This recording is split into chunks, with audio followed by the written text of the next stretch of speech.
Hello, everybody. Welcome to another episode of Transfigured. I'm here again with Malcolm Collins. Malcolm is, I almost don't know exactly how to describe you, a pronatalist influencer and increasing in stature and awareness thought person. Yeah, And I'd say like a new right intellectual or tech right intellectual influencer Mhm. in terms of trying to shape, I think, this rising identity. I mean, originally, most people know me was pronatalism because that's what most of the pieces focus on when like the news writes about me. But that's not what I would consider like my aim. Like, I think my aim, like most of us, is to save civilization before it crashes and burns. And Yeah, fertility rates are one component of that. that's interesting. Yeah, so that it's like a secondary interest downstream from that primary goal. Yeah. Well, I All mean, I right. think we see this in a lot of people in sort of the tech right. Like, for example, Elon cares about birth rates, but like his bigger thing is ensuring that humanity becomes an interplanetary species and that our civilization doesn't collapse. And so I think for a lot of people who care about birth rates, it's just because it's one component of, Yeah, the a ship threat to that. Yeah. not burning up on reentry. Sure. Yeah. And even Elon's goal of multi-planetary life is really just the continuation of civilization. Mhm. Mars is the means, not really the end. Yeah, yeah. I mean, right now we're in a pretty dangerous situation, given that a single asteroid or something like that could wipe out all life on the planet. Yeah. Um, Or a like it'd be nuclear war. Yeah. nuclear war. Yeah, it'd be nice to have humanity's eggs in a few baskets. Yes. Although this basket seems a lot more comfortable than the other options. Mhm. Right. Well, but you get on hard mode. That's the thing.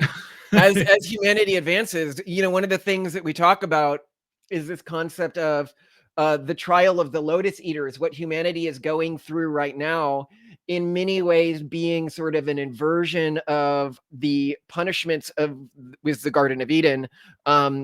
Like pain in childbirth. Well, now we have epidurals. Yeah. Women, serve men. Well, not anymore in our society. Have to work the land all the days of your life. Well, not really, not anymore. And I Mhm. think what we learned is when we removed all of these, things actually got harder. Humans could no longer motivate themselves to want to continue the species or thrive anymore. And so I think that whether it's moving to other planets or as we technologically evolve, we make the game of survival harder, even if hedonistically it may be more pleasant. I mean, think about what our kids are going to have to go through. I'm going to have to get my kid to date mean, disgusting girls when he can have a perfectly beautiful AI wife at home who will do Yeah. anything he wants, look like anything he wants, and never reject him. Like, how do you do that, right? Right. Right. So do you want to give us like a high level quick synopsis of the birth rate crisis and what that The means? just being fertility rates have crashed like way more than people realize. Right now, we're going through a massive collapse in Latin America.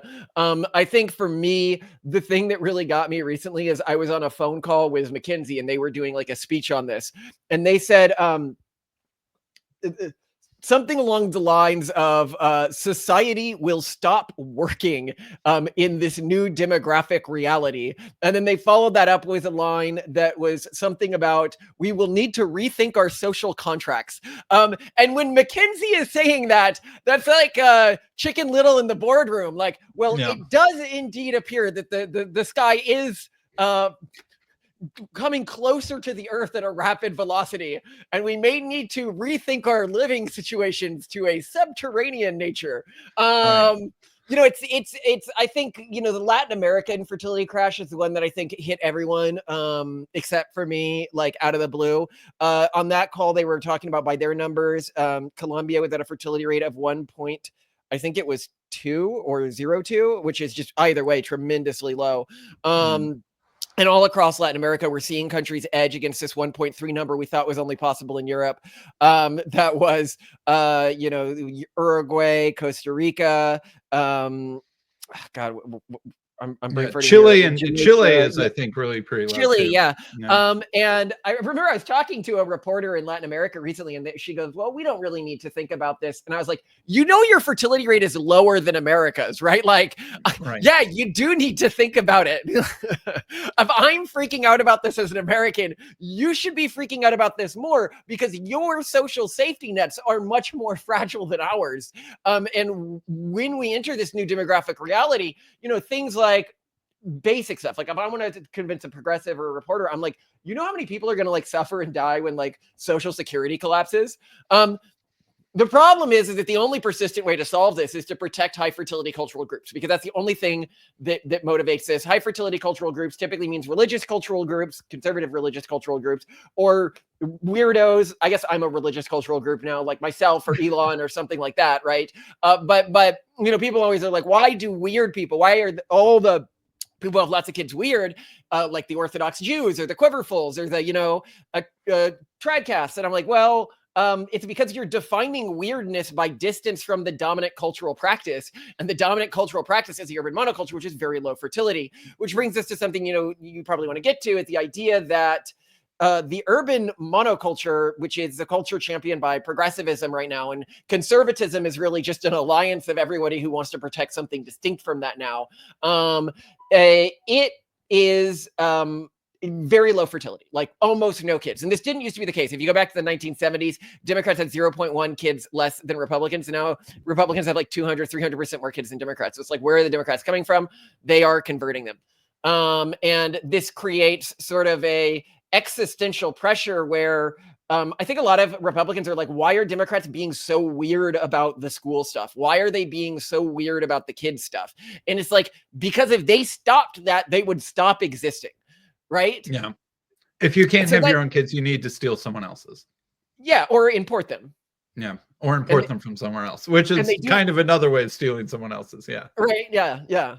And I mean, it's ghoulish, but that's where we are as a society right now. And I think what's really cool about, you know, the new right or the tech right or whatever is it's become sort of this coalition of all of these groups that want to preserve their own culture, and there now isn't a question anymore of or not among, I think, like the living part of the conservative party that's actually influencing like intellectual stuff or what's happening in the White House, any part of whose culture do we enforce on people. Everyone's just sort of like, no, like I understand, like you do your thing, but we all need to protect ourselves against this imperious faction which controls the education system, which controls the bureaucracies, and which controls, well, most companies, news, everything like that. And I think sort of the break or the crack that we've been seeing recently is sort of a realization that this faction, this imperious faction that controlled everything, was never really like 50% of the population.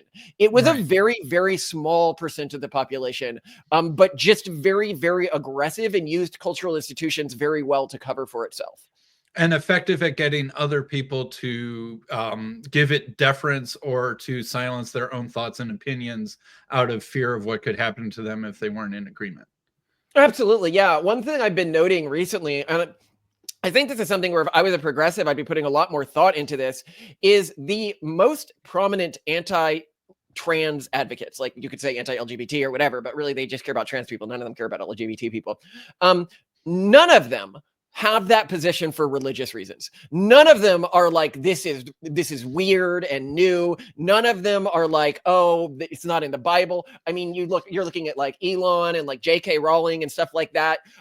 All of these people that I can think of that are like prominent, quote unquote, anti-trans activists, originally were pro-trans. And they arrived at this position due to just seeing the effects this was having on people's lives, looking deeper into the science.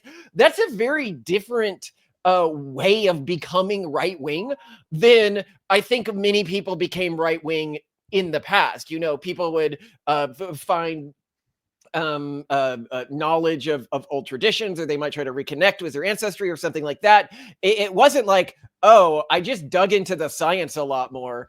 Yeah, when I was a teenager or younger, if you the threat of digging into the science was always like a left coded thing.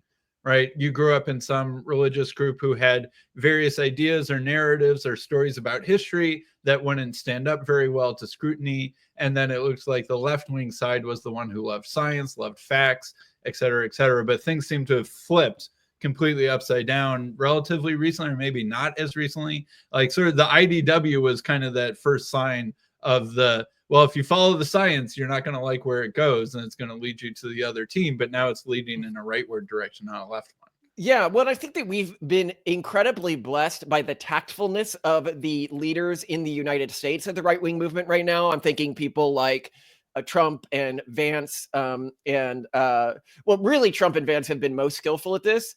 Elon's obviously doing a great job, but he hasn't done this particular thing, which is the recognition and a refocused recognition that focus on 90-10 issues, because Democrats will compulsively defend the 10%. A 90-10 issue is an issue where 90% of the population thinks one way, 10% thinks the other way, like trans people in sports, for example, right? Like in the other gender sport. To not focus on things that have sort of nuanced support space, even if you believe in those things, because it allows you to consolidate around the stuff we should have done a long time ago. Whether it's cleaning out things like USAID, like USAID is like a 90-10 issue among like reasonable people. And yet it's this huge thing that as we dismantle this, a lot of leftist orgs were learning, and a lot of the online discourse was actually astroturfed in the same way that they complained about like Russians astroturfing everything. They've been doing it with our own tax dollars.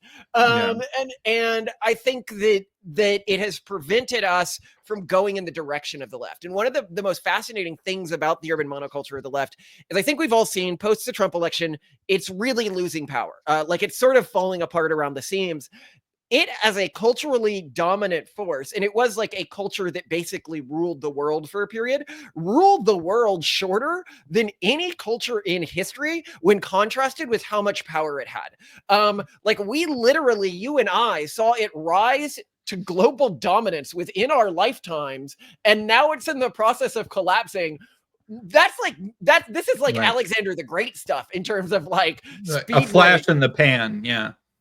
And I think that we, as we think about like what comes next, need to learn from how they failed, and not push our 90-10 issues.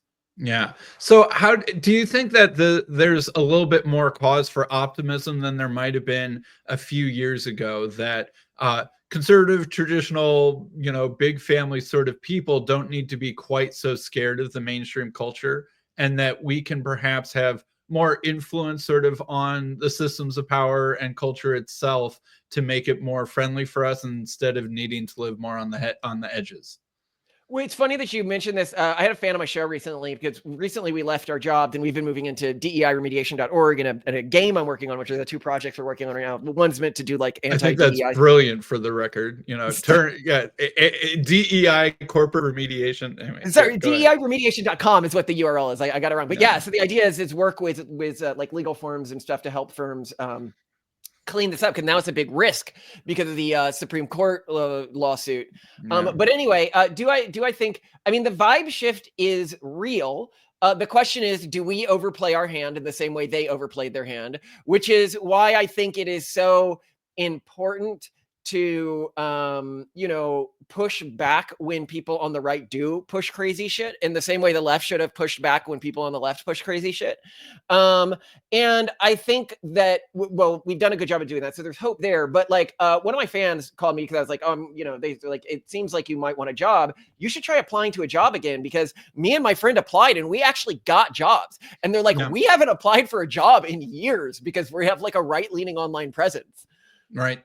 Yeah, I do feel like I've been sort of inside the beast. I work for Google right now, and I do feel like I don't know, the fear that I have of something I say on my podcast coming around and my boss setting up a meeting on my calendar has gone down a lot.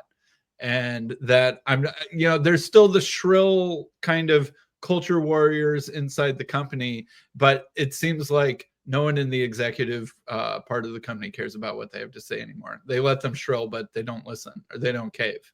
And so it does seem like the vibe is really shifting, and that it is a lot more comfortable of a place. So one question that I had for you is, won't the fertile inherit the earth? Isn't this sort of a problem that fixes itself? If fertility, culture, religion, ideas around families are very heritable, either through either through nature or nurture, or some interconnected web that is hard to separate the two, won't the fertile inherit the earth and this problem fixes itself? So there's a few caveats to this. The first is, yes, eventually that does happen. But there may be a complete systems collapse of our society and global economy before that happens. And I think that it is worth flagging that. Now, AI might have come just at the right time to fix this.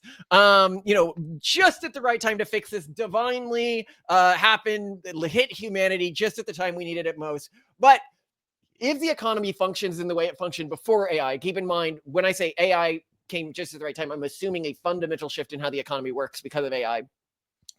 The fertile will inherit the earth. It's a bit like somebody saying, oh, this car, it's not a problem that like this car is at a car lot and about to be crushed, because it'll be made into a new car again in the future. And it's like, the Brave Little Toaster song in the middle there. It's like, bro, like that scene is horrifying. Like, what are you talking about? Like, yeah, okay, a new car will exist, but we're in the car about to be crushed.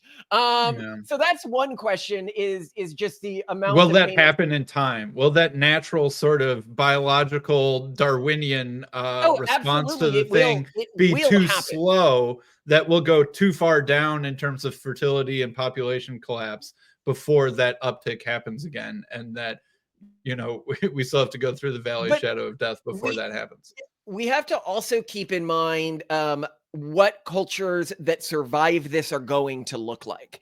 And the easiest way to get through fertility collapse, and a lot of cultures have convergently evolved this strategy. You see this in some Muslim groups, in some Christian groups, in some Jewish groups. It's to sort of ban interaction with technology or become like highly technophobic, lower your economic productivity, because typically the less money you make, the more kids you're going to have. This is true like within countries, between countries. So a lot of these cultures sort of have evolved bans on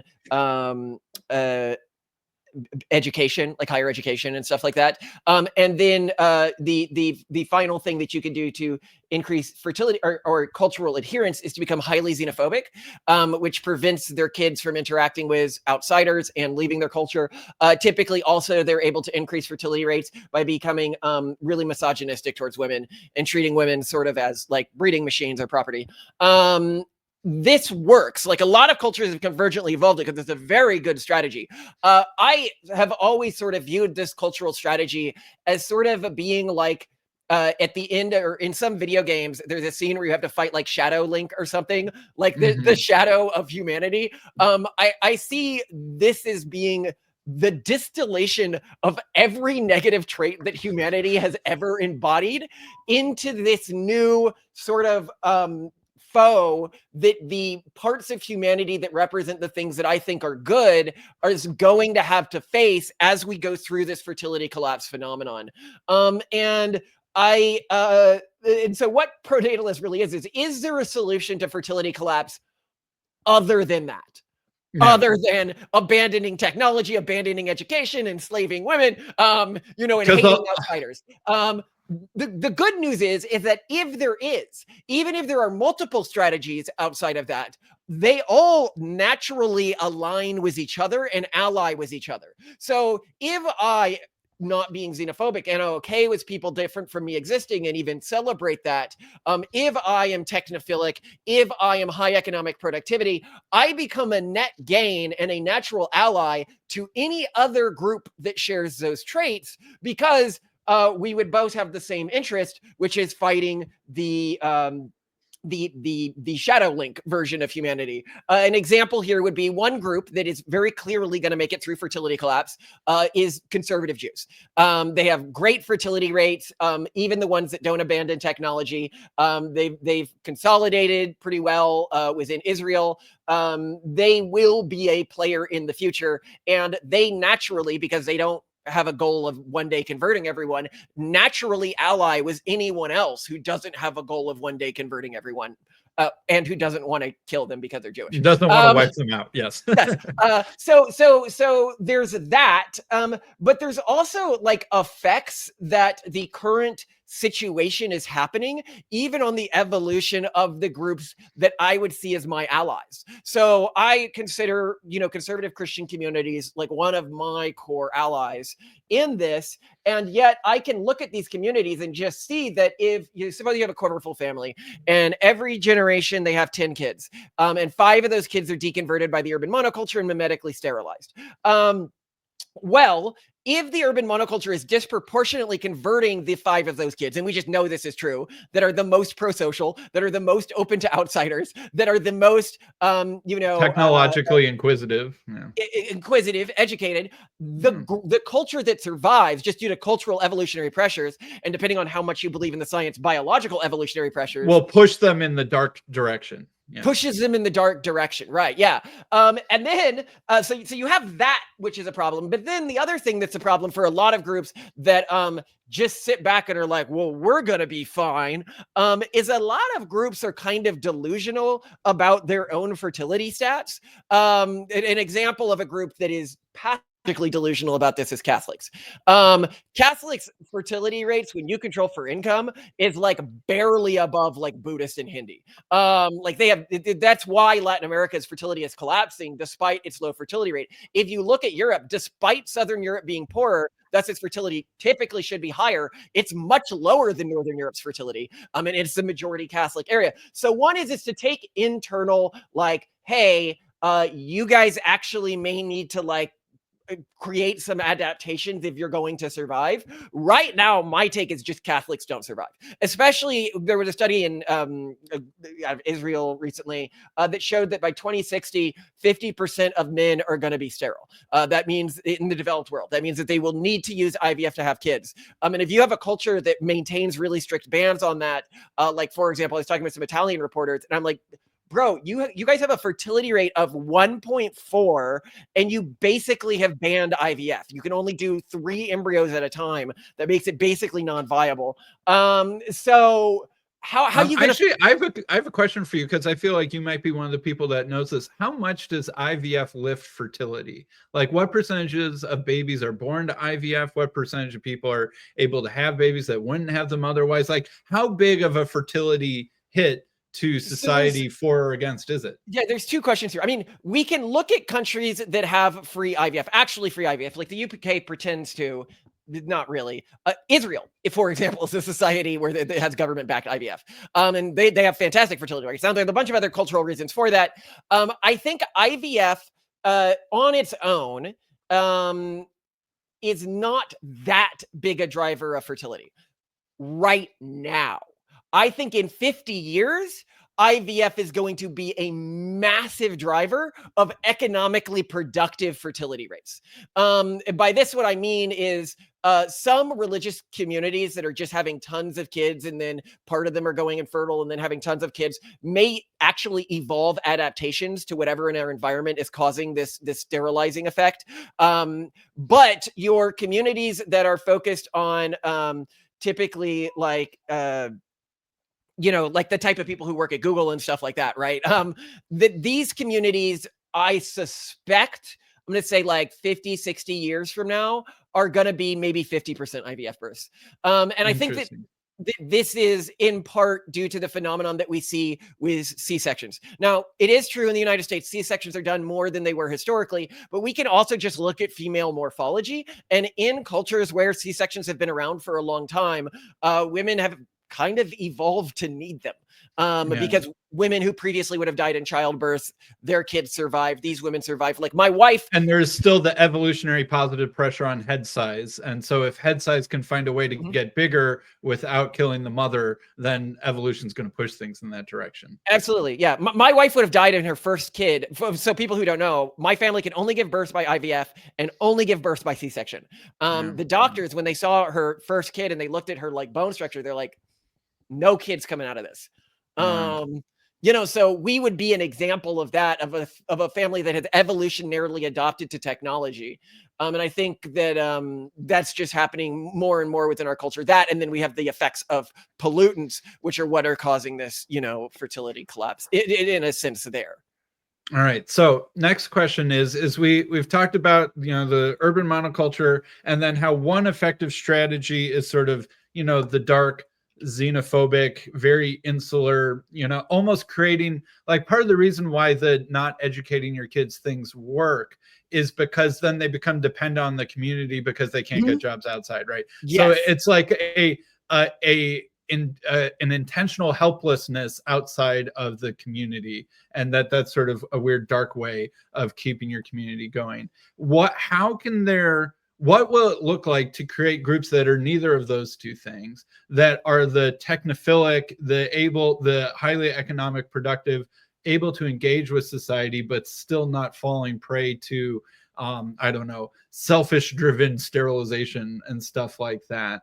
And I feel like when I listen to you and Simone, I feel like you guys are still a little bit more, I don't know, separatist, I would say, from the mainstream culture than I am. I'm sort of like blend in and secretly don't buy in, but don't have any obvious markers that differentiate yourself from the mainstream society. You know, go to public school, but then at home teach them all the things that they got taught that were wrong, and like sort of that blend in but don't stand out. And I feel like you guys have a little bit more like, all right, we're going to be a little bit more separatist, have a little bit more obvious markers that differentiate ourselves, but we're not going to go dark at the same time. So I'm wondering what sort of that thought process and balance looks like. So that comes intentionally, but we'll talk about where the intentionality of that comes from.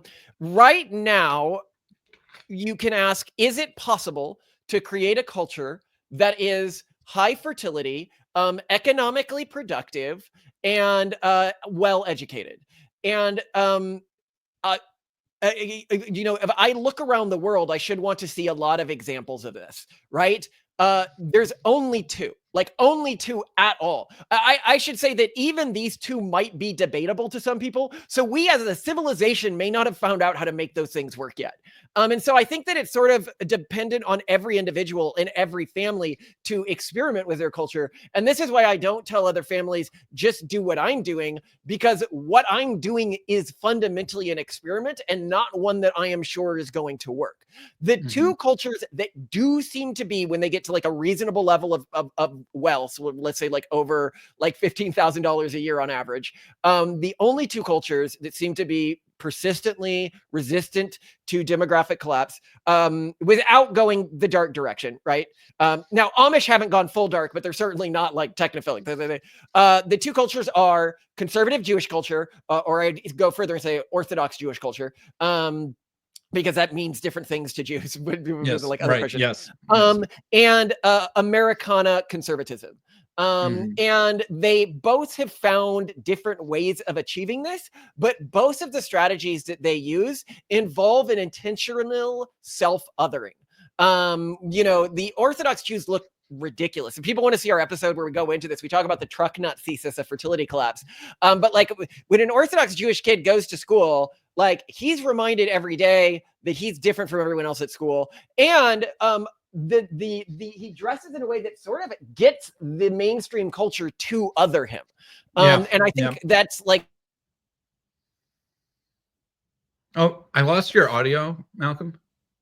It's unclipped sometimes. Let's see where I'm doing on audio here. Can you hear me now? I can hear. Yeah, I can hear you now. Yeah. Yeah. Okay. So I think that that is a intentionally, when I say intentionally, I don't mean like somebody chose it. I mean the iterations of Orthodox Jewish culture that did more self-othering survived and stayed intergenerationally high fidelity at a higher rate. And then you have Americana culture, which does the same thing, which does it through, I'd call it like not the aristocratic form of conservatism that was popular in the 90s, but the clannish form of conservatism that is the base of MAGA and Trumpism and everything like that. And this is the, you know, truck nuts. This is the nude women MAGA on your, hat. Yeah. on your mud flaps. You know, you're efficient and you are acting in a way that is intentionally offensive to those who would tell you what to do. And this makes it really hard. Like, obviously this has been resistant to the urban monoculture, because the urban monoculture says like, you're offending me, you're whatever. And they're like, that's the point of all of this. That has always been the point. And it's not mean-spirited offense, right? Like, it's very different from other, like, I'll enforce my values on you or something like that. It's more just like letting slurs slip and stuff like that, because it's funny to you that somebody else is getting upset about this. And we're seeing this reinforced within parts of online culture that have proven resistant to the urban monoculture. In both of these instances, we're seeing the cultures that differentiate themselves and deal with attacks from that differentiation do better. So let's look at my own kids. Recently, my kid's been getting in trouble at school for using like weaponized language, saying like fire in the hole and like making guns like this and making, you know, toy guns out of Legos and stuff like that. Also known as being a boy, but yeah. Yeah, making too many poo jokes, making too many. And I'm like, I tell my kid, you know, some parents, they'd be like, oh, well, we need to stop doing that at home. But no, I think we need to go the opposite pathway. I told my school, well, that's just his culture. And if you don't think school is an appropriate place for that, you know, I could tell him. So then when my kid goes to school, instead of like traditional conservative culture where he has a bunch of extra rules at home, and it has like less rules at school, he sees school as the place, he sees the urban monoculture as a place where he has all of these restrictive experiences with too many rules around what he can't do and what he has to do. And home is a place that's free and has more freedoms. And yeah, we have a few additional rules. And I think that that helps build in his mind a sense of, I am othered. And if you I don't fit in there, but I fit in at home better. And I like being at home better. Yeah. Building in negative experiences. When somebody's like, oh, you give your kids weird names, won't they be picked on in school? And I'm like, I want them to be, I don't want them to have all positive experiences with that culture, because then they'll just go into that culture, right? I want the boy named Sue strategy of self-othering. Yeah, something like that. But yeah, so there is an intentionality behind it. And I think that I'm fairly confident it's going to work. And I'm fairly, like, when I look around at the religious traditions that tried to blend in more, they're typically the religious traditions that had more deconverts and its fertility rate fell faster. Yeah.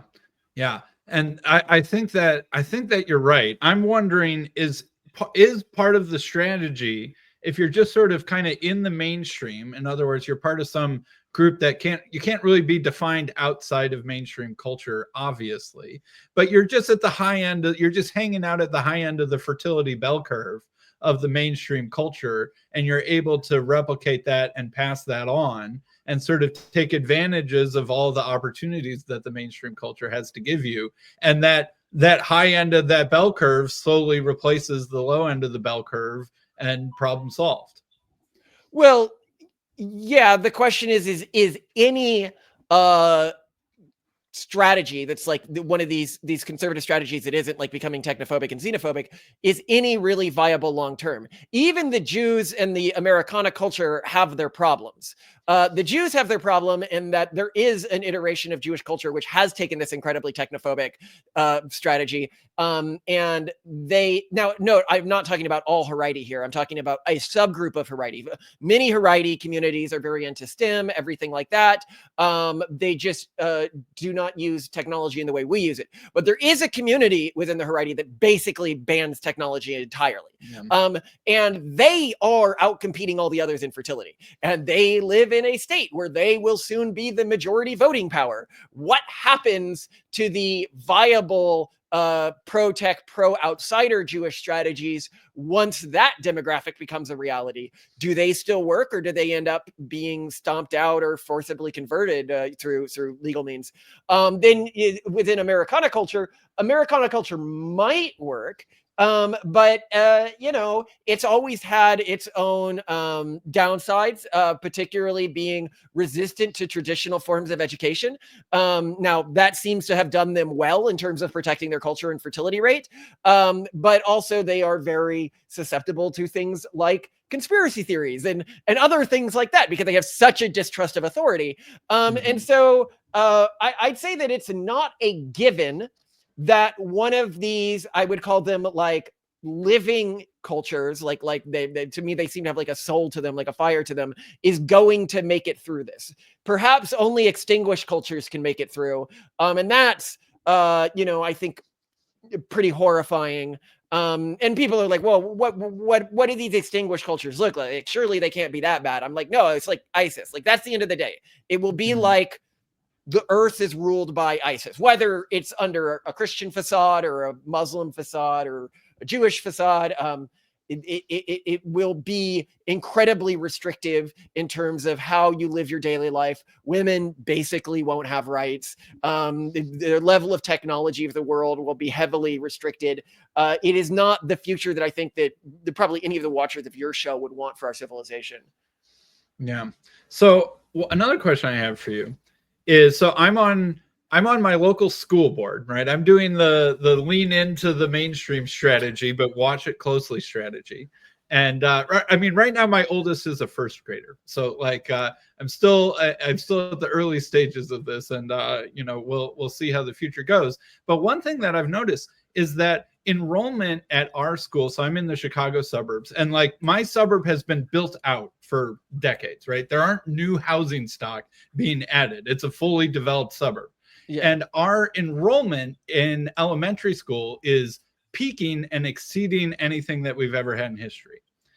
And I'm wondering, like, what the heck is going on? I mean, Chicago public schools, their population is tanking. Other sort of big, especially left-leaning suburbs like Evanston, their public school enrollment is tanking. But my pretty, on the very affluent, educated end of the spectrum, our enrollment, especially at the younger ages, is taking off at levels that we've never seen. Is this a suburb? It's a suburb, yeah. Well, I mean, suburbs are growing because the cities are depopulating. Right. But like I said, we don't have any more houses than we had in, say, 1990. But we have more school children than we had in 1990. And so I wonder if here's what could be causing that. If people with kids are disproportionately leaving the inner city at higher rates than they were historically, so the percentage of those houses taken up by people who have kids might be higher for that reason. I mean, I know you could say maybe it's rising in certain populations, but I just don't think the data backs that. I think that you're right, that there's a huge self-selection factor going on, because like you would not live in my suburb unless you had kids, or you're maybe recently of grandparent age or something like that, because taxes are high and the taxes go almost exclusively to the public school. And so if you're a yuppie or a dink or something like that, it would make no sense for you to live in my suburb. But if you have kids, especially lots of kids, then it makes sense, because then you can get here and you don't pay tuition. You just pay your real estate tax. But it does seem strange. I mean, that's been true for the last couple of decades as well. And so there does seem to be, I think, there are more like 3-kid, 4-kid, and even sometimes greater than 4-kid families than I think that there used to be. And I wonder if the high end of the bell curve in fertility of, the monoculture is starting to grow kind of naturally. And you can see that in the places that self-select for that high end of the bell curve to live. Potentially. I mean, the meme of pronatalism is spreading. Like the concept of kids are good again, it was in the most educated communities, is spreading. I think it is motivating children being born within those communities. And so, yeah, it could be that. I think you also see the meme of religiosity is spreading, doing really well right now. it's very interesting because it is, in the same way I was talking about the trans issue, it's very similar to the way that people are becoming religious now, in that I've noticed a lot fewer I prayed on it, or God came to me when I was a drug addict, or that's the way the story used to always be. It was something like revelation, or like my mom died. Now it's often Dramatic much more conversion. Yeah. like, well, this non-religious thing didn't seem to be working out for people. So I wanted to look into what these religious folks were doing. Like your JD Vances, or your Imal Hirsi Ali, or whatever her name is, or Ayan Hirsi Ali. Yeah. Grimes recently was like, well, I've started trying this Christianity thing to quit vaping, and it's really working out for me. And it's a very nice. It used to be like, oh, are you at your lowest bottom? And it's like, try Christianity for vaping. But it means that their relation to religion is very intellectualized. And I think it's a fundamentally different way of being religious than the Christians of the previous generation. Yes. And I don't know whether it's more resistant or more intergenerationally stable. But I suspect it is. Yes. Yeah. I think that is an interesting thing that I've been seeing, is like, even talking to like Google coworkers, a couple of them had said, I think that if I were to have kids, I would want them to go to church. I'm like, I didn't bring this up. I'm quiet about what I believe when I'm at, coworker hangouts, and like some of them are, volunteering that information. I was like, this is just fascinating. It's real. The vibe shift isn't just like I hear people online, I'm starting to see it like in actual real life, that people who are some of the last people I would maybe expect to say some of those things are like, well, like my grandparents were Catholic, and, maybe I should give that a try again, or something like that. Well, and I think that part of this for people, like especially within like a Google environment or something like that, is two things. One is the psychological health of this. I mean, people see the end of the urban monoculture in the 90s. When the urban monoculture was introduced to me, it was, look at all the sex and fun you're going to get if you join up, and you're not going to have to follow any rules, and and now it's ugly fat people with purple hair screaming at the sky. And it's like, oh wow, like that is not the pitch it used to be. And so I can understand that, but I also think that part of this is about a search for identity. And for a while, we used gender and sexuality so first, basically, we threw out the concept of identity and heritage, because heritage bad, like heritage, being proud of who you are or your culture, that leads to basically the urban monoculture decided that leads to evil. Now, the reason it did that is because that's a good way to convert somebody out of their birth culture. So you adopt these practices, and most cults have similar practices. And then when people were like, well, then what do I identify with if I don't have this? And then gave them like a grab bag of sexualities and genders that they could choose as their core identity, if they didn't come with a discriminated class that they could choose as their identity. And I think what we're seeing is a lot of people being like, that was like a really silly thing to make my identity. Like, what turned me on? Like, what the heck does that have to do with who I am? And a lot of them are moving to say, well, maybe like ethnicity is a bad thing to make your identity, but is my religion, is my culture, like, is there a way I can look back at, and I think that that's what we're seeing a lot more. They're like, oh, my grandparents were Catholic. That was part of my family's identity. If I'm going to continue my family line, I need to reintegrate that identity. And they'll find that this identity is often healthier, has a better community for them than the sort of constructed identities that the urban monoculture gave them as alternatives. So how optimistic are you that we can just kill, or at least severely weaken, the urban monoculture? Like, I feel like that's been an option that's been underestimated, but it seems perhaps more possible, especially in recent months, than previously imagined. I mean, we are in the process of it right now. What we are experiencing in the United States right now can only be described as a political blitzkrieg. The Democrats, who were the stewards of the urban monoculture, are at the Ardell line right now. Twizzling their foot, like, the tanks are at Paris. Like, what happened? What happened? We had built this giant fortification.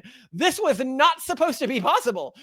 They are seeing every pillar that they had built, and that even people like myself would have said, these pillars are unbreakable. That the video game industry has multiple like $400 million projects that are selling like 20,000 copies. That's basically nothing.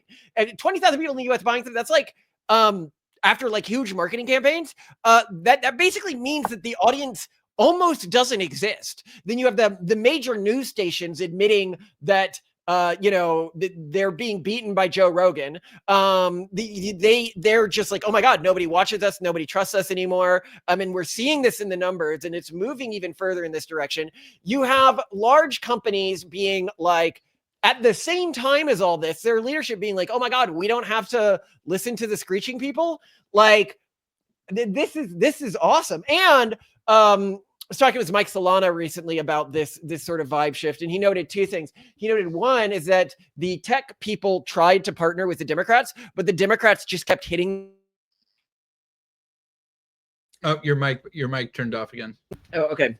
But the Dems just kept hitting them with like laws and plans that could completely destroy the tech ecosystem, like taxes on unrealized gains and stuff like that. So he's like, so they, don't even want to do that anymore. But he also noted something that was interesting, that Mike Solana, the guy who runs like Pirate Wires and is like a big VC, Peter Thiel guy.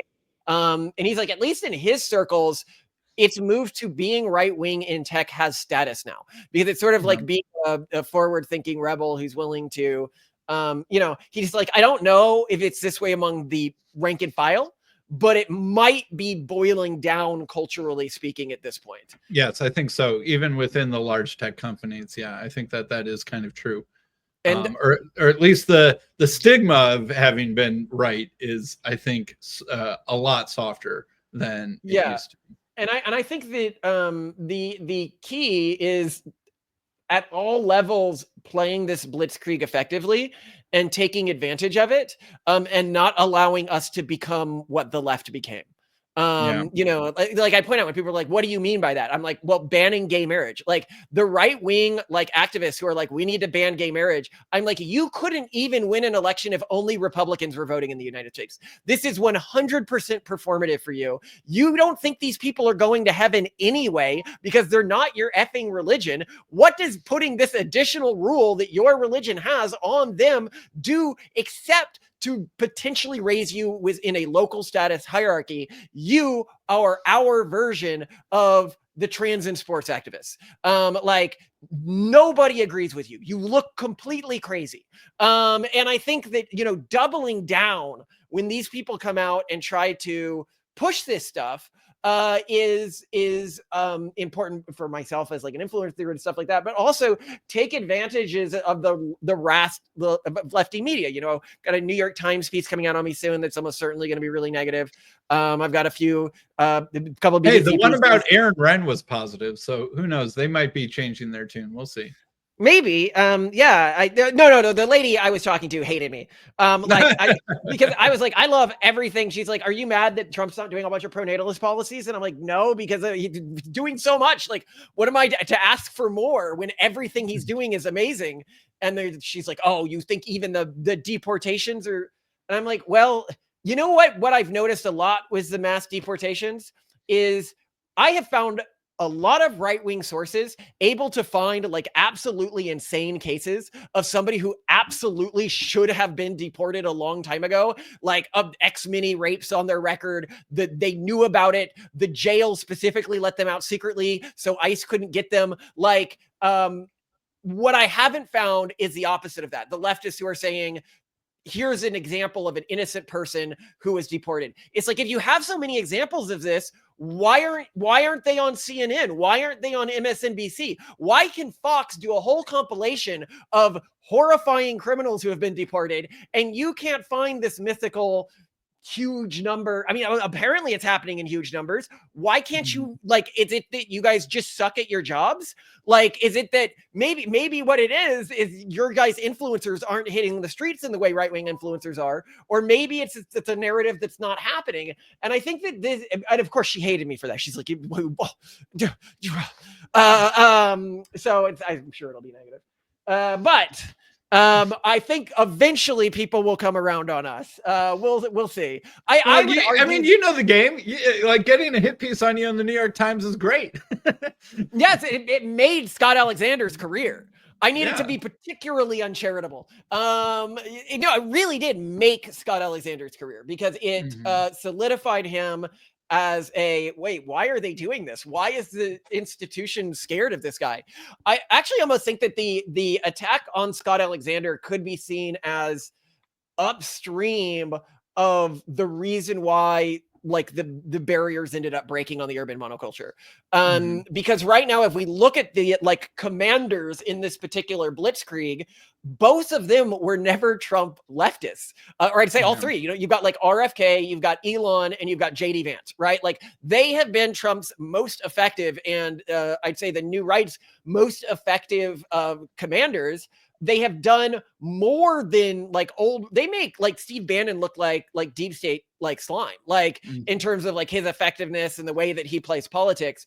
And every one of these individuals was an unforced error on the left. There is no reason that Elon should be right wing. There is no reason JD Vance should be right wing. There is no reason RFK should be right wing. And yet they're all working together to solidify the destruction of the urban monoculture, which made itself their enemy. Yeah. I think a likely outcome is that MAGA breaks into a Republican MAGA and a Democratic MAGA.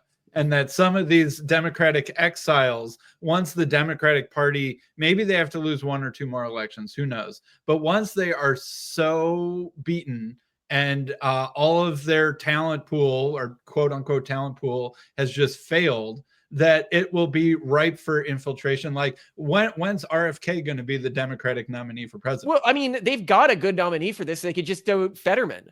Fetterman is a great Democratic MAGA. Like now, is the party ready to recognize this? I don't think so. Like there was the viral videos of the Democrats electing the next head of the Democrat, the DNC, right? And it was like they were singing songs. They were like, "I'm a woman," and hear me speak. It was like all of the worst things that Kamala did. They had like weird gender like requirements, weird like race requirements. This is the body that decided to run Kamala and not hold the primary.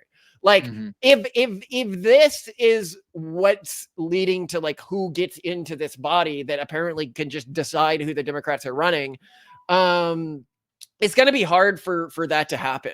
I think that fundamentally the Democrats like they do need to understand that they cannot keep supporting their extremists and their 90-10 issues. And I don't know if the urban monoculture is able to do that. Like I pointed out, a reporter, like BBC reporter, she's like, why don't you like try to reach across the aisle? And I'm like, you can't. Like even if I was 100% a Democrat, if I disagreed with them on one reason, I would be the furthest of far right individuals within the minds of the urban monoculture and the Democrats. To Democrats, you need to agree on complete uniformity of thought. And somebody could be like, oh, give me an example. I don't know. What about J.K. Rowling? Like J.K. Rowling is the most lefty person in the world on every single lefty point but one. And she is the great demon alongside a figure like Elon or something. Like, that means that there's just no negotiating, and it requires a fundamental cultural transformation that I don't know if they are capable of. What I actually expect to see happen, and we've talked about this on our show, is for them to consolidate power in the areas they have it, which is often within bureaucracies, and attempt to wield it more aggressively within those locations. And are they going to be able to do that due to institutional inertia? Maybe not as much as I thought. Like I thought that Google wouldn't be able to push back against this, for example, without doing a Twitter-like purge. And yet they are. So like, maybe the system heals. I thought what would happen is they would just drive these companies bankrupt like they did with Ubisoft, and we're seeing this over and over again in the video game industry. Why I started a video game company myself, because I'm like, well, screw it. If they can't make video games, I'm going to make a video game. But but bureaucracies are very cash needy. And so they always need to find some place that's being funded by something. and that makes them pretty vulnerable, it turns out. Yeah, well, I mean, the problem is you have natural monopolies, right? So like Google and search is a natural monopoly, right? And that's going to mean that they're going to continue to make money. I'd argue that YouTube is probably a natural monopoly. There's other, Amazon's a natural monopoly.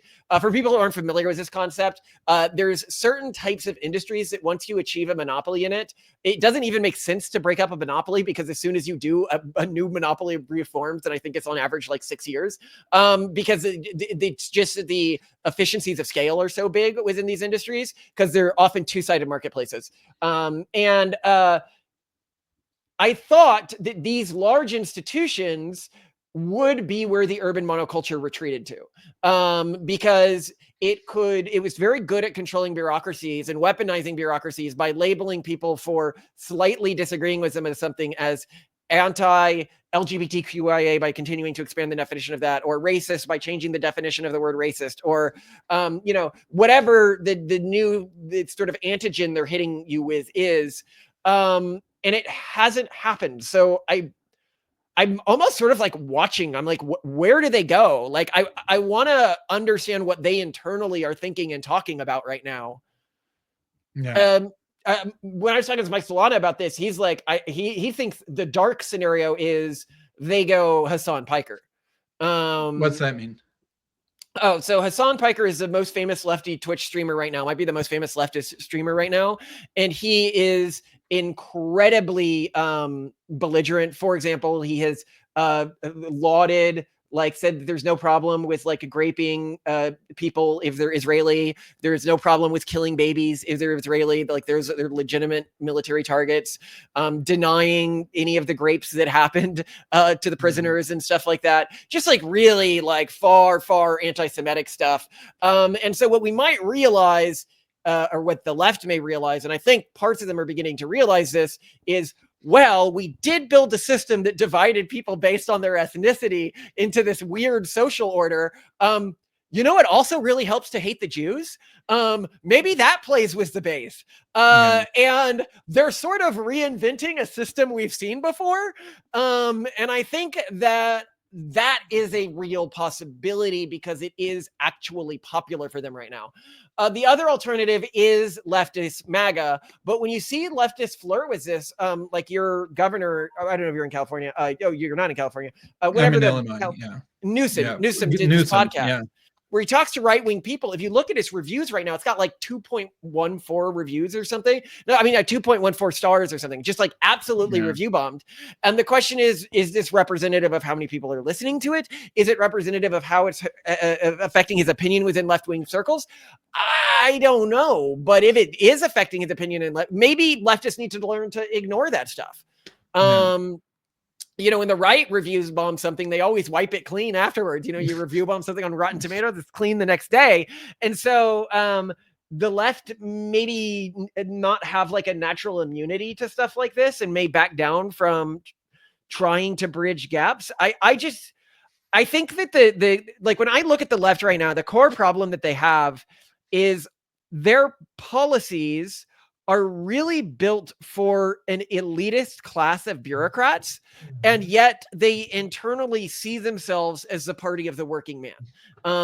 And the working man, like if you talk about like the extremist trans stuff, these people dress like they're in the Capitol from Hunger Games. Like your average coal miner who sees them on stage is like, that's the Capitol in Hunger Games. I've seen this before. Stephen Colbert is actually that character. Like, sometimes he dresses up as that character as like a joke, but that actually is his job. That literally is his job. He is that person. And you can't support both of these. You can't support the elitist ideology and support the everyman.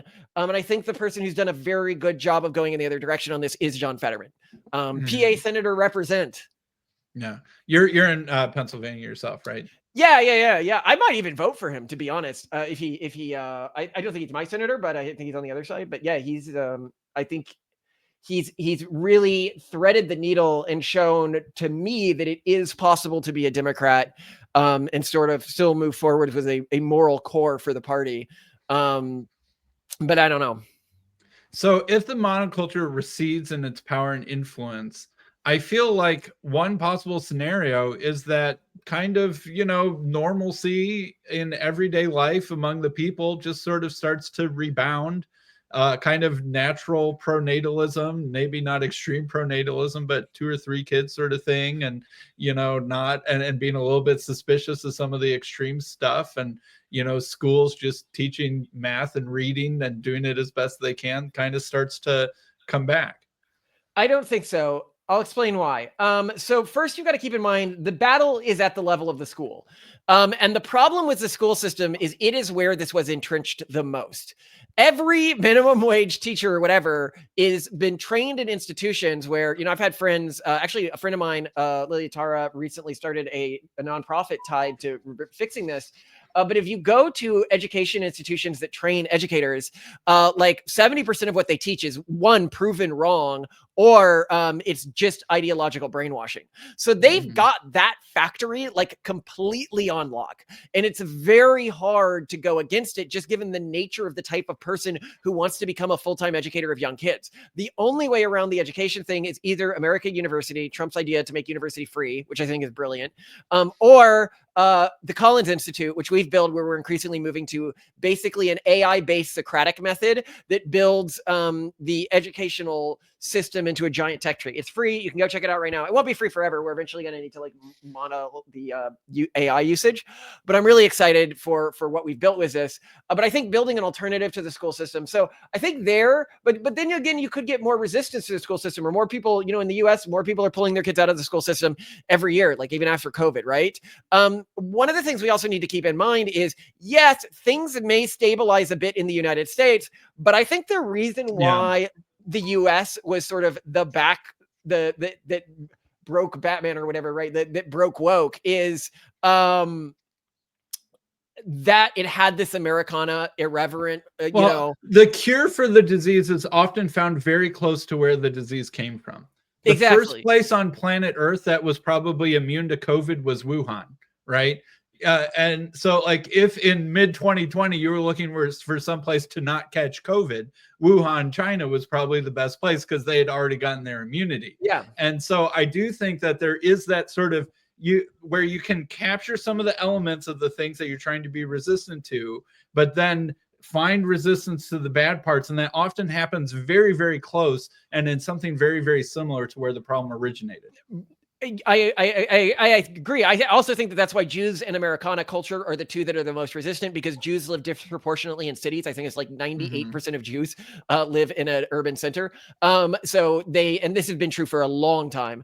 And so they would have developed resistance because the urban monoculture started in urban environments and disproportionately in America, which is why the Americana culture developed so much resistance to it.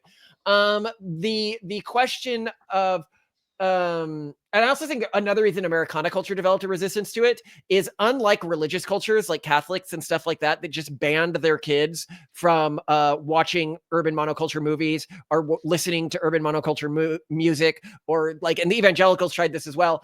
The Americana truck nuts culture, they let their kids be exposed to all of this stuff. And so they developed a resistant strategy, whereas the Catholics groups and the evangelical groups didn't develop as much resistance. And that's why you see lots of Americana people today, but very few evangelicals anymore. Which, if you remember in the 90s, evangelicals were like everywhere. I was one of them. Yeah, I remember. So if I forced you to be on the school board and of a public school, your local public school, and I said you can't shut the thing down, what would you do to try and make it better? I would focus heavily on replacing teachers with AI. Not in terms of, I wouldn't say let's fire all the teachers and replace them with AI, but I'd say that kids should be interacting with AI, let's say a quarter to half the day. And people say, why? Because my kid can talk to an AI and ask it questions about history, and the AI can redirect it and keep the conversation going. This is actually the next thing we're building for the Collins Institute. I'm really excited about getting this feature live. It's for younger kids. And it's basically just like an AI that will keep kids on a subject like history or science or something like that and talking about that subject. Now, my kid can hear a teacher lecture, but everybody knows that's like not how kids actually learn. The idea that every kid could have a teacher who, let's be honest, is probably smarter and more educated than your average public school teacher, that's going to make fewer mistakes than your average public school teacher, that has a left-wing agenda, even just not a far left-wing agenda, and that is focused around driving their interest and curiosity with knowledge while getting them comfortable with using AI assistants, I'd be like, that all the way down fixes the problems. Mm-hmm.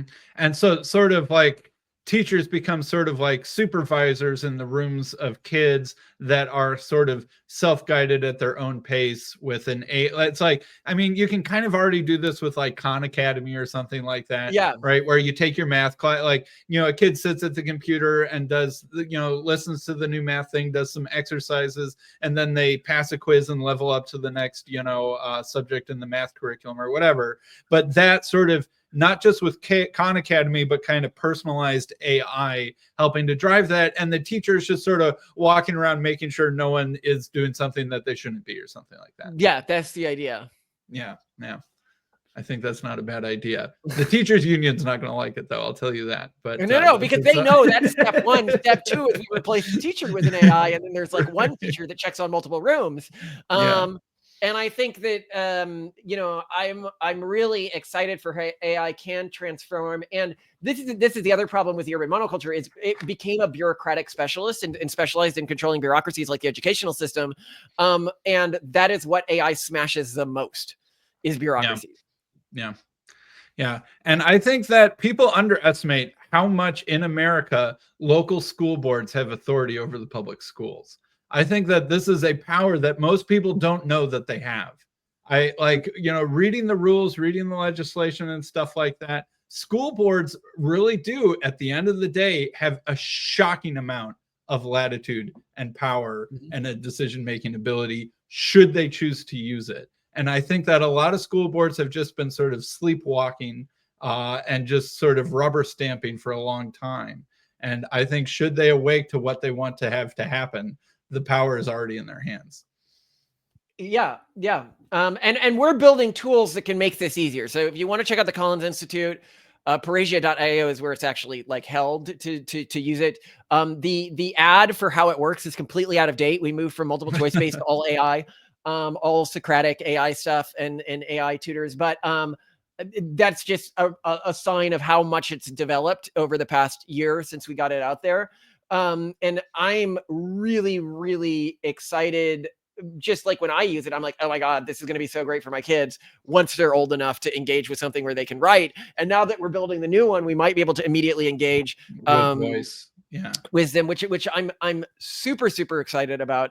I also love when people are like, your kids aren't going to learn to socialize. And it's like, well, I mean, the primary place that adults socialize is online. So shouldn't kids be focused on learning to socialize there too? All of the like weirdos I know who like learn to socialize online, they typically are the ones that are doing best within like our modern society now. Whereas the ones who thought friends were going to be fed to them like they are in high school and college, a lot of them really struggled when they got out of college and was like, wait, I don't have like a line of people that's forced to interact with me every day. I think that there's a lot to be said for homeschooling as AI gets just a little bit better. Yeah, sounds good. All right, I'll bring this to a close. Any last thoughts you have? Any last words? No, you know, everyone should check out our podcast if you want to see like a very right-wing version of me. If you want to see a middle, like more sciencey version of me, you can read our books or our audiobooks. They're all sell for like $1. Like we don't, all the money goes to nonprofit. All the money from our podcast goes to nonprofit too, actually. And what does that nonprofit develop? It develops things like the Collins Institute, so a free alternate education system. It develops things like a game that we're working on now, trying to build like fully immersive AI worlds, which I'm really excited about because I feel like the game companies have totally slept on this. The AI chatbots are terrible at like object permanence. So when a story gets super long, right? So I'm like, well, can I create that? We're working on that. We're working on if you need DEIremediation.org or something, .com. If you're like, hey, I'd love to advocate for this use in my company because we just had a major backlash from customers and we want to make it right or something. Feel free to reach out about that. I'm not like actually out there telling people to have kids. I'm like, if you want to have kids and if you want to be in this fight, have more kids. If you don't want to have kids, we probably don't want you in the future anyway. You know, the future belongs to those who show up. I'm not a good Noah. Like when somebody's like, I don't want to get on the ark, I'm like, well, fine, I hate you too. I'm gonna laugh at you when you're drowning. The fertile will inherit the earth. But there was a final thought that I had earlier that I didn't close out there. The thought was, even if we successfully pushed back on this within America, within this political cycle, I do not think that even if that wave then moves to Europe, that it isn't too late for Europe. Economically speaking, in terms of lower fertility rates, the damage has been done, especially in lower Europe. And we are now looking at a nearly inevitable economic collapse of the region.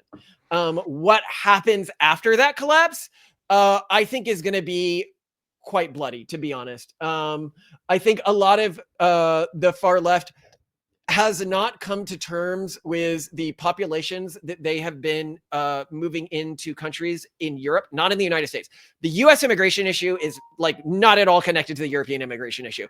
The populations that come into the US are largely interested in converting to our culture. They largely are economically productive. They're Christian. A huge Christian. Percentage of them is Christian. That just makes a big difference. Well, and they deconvert from their form. Like if you look at Hispanic migrants to the United States, they're like the #1 source of evangelical converts. Yeah, that's true. So they're not just Christian, they're like converting to American Christianity. The same thing is not happening in Europe. And I think as economic situations get worse in Europe, you already have a powder keg for groups blaming it on the migrants. And now when you're dealing with a country that's like 20%, like in Germany, 25% came to the country after the 1950s. If you're talking about like a deportation of 25% of your population, that borders on a genocide. That is horrifying, but it's sort of like a deck of cards that's being built, and you're like, that deck of cards can't stay stable. Like that deck of cards only ends in collapse. Or civil war, right? Between the liberal elite, the migrant gangs, and then sort of I don't know, nativist gangs. You know, like the East German sort of ethnically German right-wing militia groups fighting ethnic immigrant militia groups backed by the government in some variety, and some ugly civil war. Is that revolutions and civil wars are fought by the young. And the young, like if you look at like Germany's AfD party, it has overwhelming support with the youth. It is the young that are becoming radicalized in this format. And note, I do not think the AfD is actually a radical party. The woman who runs the AfD is a gay lesbian in an interracial marriage with another woman and kids, who spends most of her time in Switzerland, not Germany, is how nationalist she is. And we're here supposed to believe that this party is like some like these aren't your grandparents' Nazis, like Hitler Jugend thing. I'm like, come on, guys, this isn't. What are you talking about? They're run by Ellen DeGeneres. Like, what are you talking about? That's funny. That's funny. Anyway, yeah. Great to come on. Glad to talk. And I hope your audience enjoys this. Thanks, Malcolm. I appreciate it.